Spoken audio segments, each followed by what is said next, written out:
या ठिकाणी आज सकाळी स्वर्गवासी झाले। अतिशय या ठिकाणी मनाला चटका लावून जाणारी या ठिकाणी घटना घडली आहे आणि किती अघटित घडली आहे।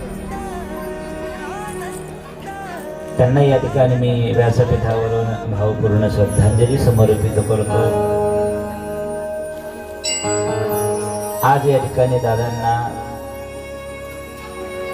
कारण आज महाराष्ट्र या ठिकाणी पोरका झाला, दांडग नेतृत्व या ठिकाणी महाराष्ट्रामध्ये होतं।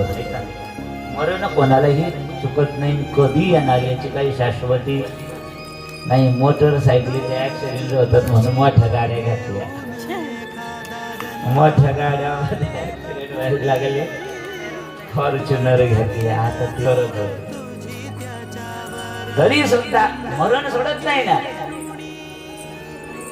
मरण कोणाला या ठिकाणी वाचवता आलं नाही। मृत्यूरूपी स्टेशनवर या ठिकाणी गाडी थांबते, पण गाडीचा